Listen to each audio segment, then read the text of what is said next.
you know, actually, in all my years in the United Nations, that is over 10 years, and in all my years in international life, I've never seen, which is over 40 years, I've never seen such an extraordinary display of American heavy-handedness as we're witnessing today. As I was talking in the Security Council, sharing our analysis and frustration over the situation of Syria, Ambassador Power chose to talk to you.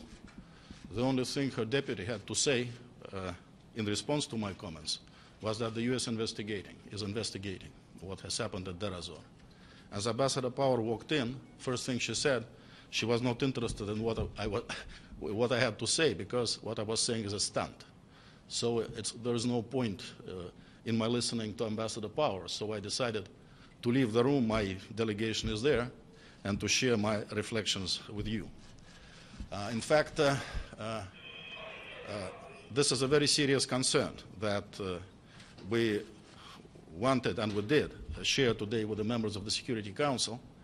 As you know, we convened the consultations of the Security Council because the United States has bombed the Syrian armed forces in Deir ez-Zor. And Deir ez-Zor, of course, is one of the most important symbols of resistance against ISIL, because it has been besieged by ISIL for a very long time, for a couple of years. The Syrian armed forces suffered serious casualties, over 60 soldiers killed, over 100 soldiers injured, and there is a threat of ISIL advancing on Deir ez-Zor. Fortunately, our air forces, Russian air forces, were able to come to the assistance of the Syrian armed forces, so we hope this tragedy of ISIL taking Deir ez-Zor is not going to happen. Having conducted this airstrike, the United States has violated two of its commitments. One is the commitment to cessation of hostilities, which the United States undertook together with us in February, and which we reconfirmed just a few days ago. And the other is the commitment the United States gave to the government of Syria when the United States started its air campaign 2 years ago. The United States promised to the Syrian government that their airstrikes are not going to affect the position of the Syrian armed forces. That did not put the United States fully in line with the international law, because they did not receive the consent of the Syrian government, but the fact that the United States committed not to strike the position of the Syrian government created certain conditions for continued cooperation with the United States politically and on a number of practical aspects of the situation in Syria. It is quite significant and frankly suspicious that the United States chose to conduct this particular airstrike at this time. Why would all of a sudden the United States choose to help the Syrian armed forces defending Deir ez-Zor? After all, they did nothing when ISIL was advancing on Palmyra. ISIL made a 100-mile march without being attacked by the coalition. All of a sudden, the United States decides to come to the assistance of the Syrian armed forces defending Deir ez-Zor. It is quite significant, and I would suggest not accidental, that this happened just 2 days before the arrangements, Russian-American arrangement, were supposed to come into force. The arrangements we have been negotiating with the United States for a long time. As you know, after lengthy negotiations on the 9th of December, Foreign Minister Lavrov and Secretary Kerry concluded an agreement on September 9, which actually put in force a number of agreements which they had negotiated over the period of the previous 2 months. For reasons we cannot fully understand, the United States did not agree to share with you, or even with the members of the Security Council, the text of those documents. But I'll read 2 excerpts from them, from 2 of those documents, for you simply to understand what it was all about. Now, the preamble part of the document which was agreed upon on September 9. The Russian Federation and the United States intend to undertake joint efforts to stabilize the situation in Syria, with special measures for the Aleppo region. Delineation of territories controlled by ISIL, Jabhat al-Nusra, and moderate armed opposition forces remains a key priority, as does separating moderate opposition forces from Nusra. Then an excerpt from one of the previous documents, the one which was negotiated in July. The purpose of the Joint Implementation Group is to enable expanded coordination between the United States and the Russian Federation. The participants, the United States and the Russian Federation, through the Joint Implementation Group, are to work together to defeat Jabhat al-Nusra and Daesh within the context of strengthening the cessation of hostilities and supporting the political transition process outlined in UN Security Council Resolution 2254. So those were extremely important arrangements, which in our view could really be a game changer and greatly help intensify our joint efforts to fight and defeat Nusra and ISIL, and also providing better conditions for the political process. There were other elements in those agreements. Some of them included humanitarian aspect of the situation on the ground. As it was agreed, the operation of the Joint Implementation Group was supposed to take effect 7 days before the D-Day. D-Day was determined to be September 12th. So the beginning of the work of the Joint Implementation Group was supposed to be September 19th.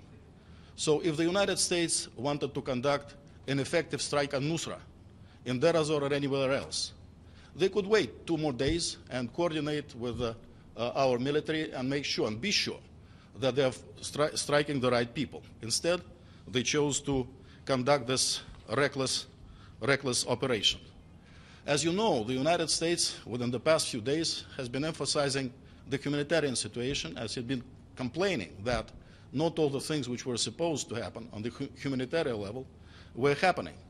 And in fact, we heard them say a few days ago that because of the humanitarian situation, there are no conditions to start implementing the arrangements of the Joint Implementation Group. But today we know that all the permissions which the Syrian government was supposed to give have been given for humanitarian supplies to reach people in need in various parts of Syria, and that the humanitarian convoy to eastern Aleppo is supposed to leave tomorrow morning. So clearly there are no more grounds to refrain from the implementation of the Joint Implementation Group arrangement in the humanitarian sphere of the situation. So it may well be, one has to conclude, that the airstrike has been conducted in order to disrupt the operation of the Joint Implementation Group and actually not to allow it to be set in motion. It may well be, and this is just a conjecture, that the United States is trying to hide the fact that they are actually not in control of the situation, that they allow the situation to get out of control. As you know, we have said that on numerous occasions. In February of this year, we were told by a high-level American official that it will take them 2 to 3 weeks to make sure that the so-called moderate opposition distances itself from Jabhat al-Nusra. It never happened. In fact, we saw some motions just a few days or weeks ago, but the real separation has not happened. Then we have received assurances from the United States that as we renew the cessation of hostilities, they will make sure that the so-called moderate opposition groups recommit also to this cessation of hostilities. But what we heard instead, that 20 of those groups, which in our assessment comprise 70% of the so-called moderate fighters, almost immediately declared that they were not going to comply with the renewed cessation of hostilities regime. So the way it looks is that the United States really allowed the genie to get out of the bottle, having been arming, preparing, training various armed opposition groups, ignoring the fact that they have been working with Jabhat al-Nusra and other terrorist groups, ignoring the fact that many of those groups which they regarded as moderate opposition were resorting to terrorist tactics, and now they're out there not about to listen to those in Washington who are trying to reach political agreement. In fact, the big question which I asked in consultation room, and which I think one has to ask those people who have been following the U.S. policies and been reading the statements which have been made by American politicians, who is in charge in Washington? Is it the White House or the Pentagon? Because we have heard statements from the Pentagon which simply fly in the face of what we have heard from President Obama and Secretary Kerry.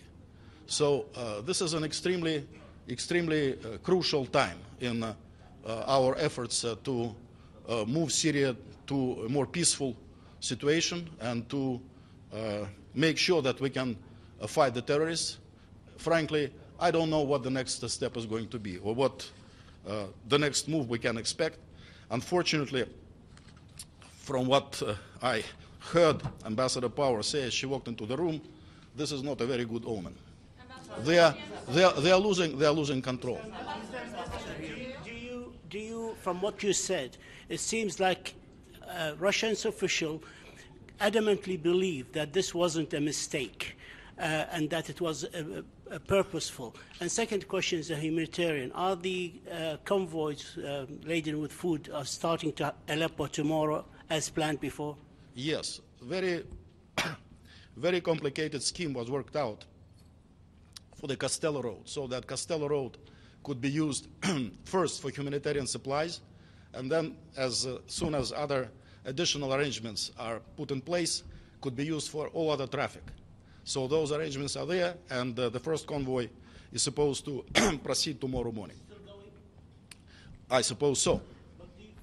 My first question, from what you just said and told us, it seems that you are completely sure and convinced that this attack is not by mistake, is not by error. Well, you know, I've explained why I think it would be rather strange to believe that this is not a mistake, that all of a sudden they decided to help the Syrian government forces and without any coordination with us. Is this the end of the deal between the United States and Russia? I'm sorry? Is this the end of the deal between the United States and Russia? You know, as I say, this is a very big question mark. Very big question mark. I would be very interested to see how Washington is going to react. If what Ambassador Power has done today is any indication of their possible reaction, then we're in serious trouble. But I do hope that they will find a way to convince us and everybody else that they are serious about political settlement in Syria, that they are serious about fighting terrorists, and they would not allow those for whom any kind of cooperation with Russia is more dangerous politically or otherwise than the triumph of ISIL and terrorists in Syria and Iraq. Ambassador, I wonder if you could clarify something for us, because there was a statement from the spokeswoman for your foreign minister in Moscow floating the idea that the US was colluding directly with ISIL. Do you believe that to be the case? Well, you know, one, of course, this is an extreme case scenario. I suppose this scenario is subjected by the fact that at times one had the impression that the United States is trying to protect Nusra on the ground. Colluding, well, we don't have specific evidence, but delivering airstrikes, and quite effective airstrikes, you know, 60 people dead, 100 people injured, against those who are fighting Nusra, you know, one wonders. Not Nusra, but ISIL. By mistake as well, including a lot of civilians. You know, I've explained in some detail why it is very strange to believe that that has been an accidental thing. The timing, you know, and other aspects of the situation indicate that it may well be a provocation. But let's see what the next move is going to be from Washington. If they go about blaming Russia for everything, including this airstrike, then I'm afraid their intentions would become extremely clear. Do you expect the Security Council meeting on Syria to still take place? And what in particular about Ambassador Power's comments leads you to believe we have trouble? I'm sorry?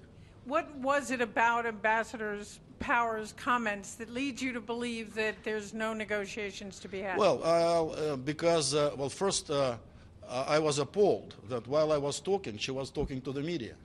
You know, this is a very serious thing. And then as she walked in, without hearing what I had to say, she said that what I said was a stunt, and then she didn't really care to hear what I had to say. After that, I walked out, you know, and others are listening to her rumblings. Yeah. Understood. Do you expect the Security Council, the high-level Security Council meeting on Syria to still take place? Well, this is a decision to be taken, you know. I think still a very serious discussion The situation, under any kind of circumstances, I think this, a very serious discussion would be proper. Matthew. The Pentagon has been quoted saying that they would consider condolence payments to the families of the Syrian soldiers killed. I'm wondering, do you have any response to that? What do you think of that? No, I haven't heard the statement, but I haven't heard it. It's for the Syrian government to respond. On Thursday, Ms. Power said that the Syrian army should not conduct any airstrikes in any area, including the areas which are populated by al-Nusra Front. Does the agreement of 9 September include that? And where does the Syrian army fall into that agreement? The agreement which was concluded on the 9th of September does contain some provisions which limit the areas where the Syrian Air Force might be used. Including, do you have intention, Mr. Ambassador? The deal is that there were supposed to be certain sectors where Nusra is deployed, which would be taken care of by Russian and American Air Force. And since the presence of Russian and American Air Force would be there would be no need for the Syrian government to fly in those sectors. Today, how serious was it that a clash could have happened in the skies between Russian and American fighters? I have no details. Ambassador, first of all, Madame Power said that she blamed the Hippocratic politics by Russia. This is a clear accusation to Russia regarding the situation in Syria, that you've never called for a Security Council urgent meeting before on Syria, despite all the chemical weapon use and all that stuff. This is demagoguery of the highest order. Demagoguery of the highest order. We have called meetings on various situations over the years. We have discussed Syria. We have discussed anything else. So this I just don't know how to respond to, because it is demagoguery beyond my ability to respond. But as to blaming Russia for everything, and in fact, is there anybody from the Washington Post here? This is the line which they have been taking from time to time. I was struck by the line which ended the editorial of the Washington Post yesterday. It accuses Russia of a number of things, but then it says Russia launched millions of refugees from Syria to Europe in order to destabilize Europe. You know, we have warned them not to invade Iraq in 2003, which caused extreme stabilization of the Middle East. We warned them not to stabilize Libya and not to engage a regime change operation there. We warned them a quick regime change in Syria was not going to work. They chose to, pump trillions of billions of dollars of weapons to some strange people, so-called moderate opposition groups who they cannot control any longer, and now it's our fault that refugees are going from Turkey to Europe. So, of course, one can blame Russia or anybody else for everything, but I would rather they looked into the mirror and were more realistic and pragmatic and truthful in their analysis of their own actions. Are you going to you quoted some of the agreements, some excerpt. Are you going to disclose those agreements unilaterally? No, it's not our intention. But, I think you now understand what it's all about. It is about closer cooperation in fighting ISIL. It is about making sure that humanitarian conditions in Syria can be improved. And it's something which can provide a better basis for the political process. If they choose to go into demagoguery and if they maybe score some political points, I think it's extremely tragic, actually, that this is the state of political play in the United States. Thank you very much.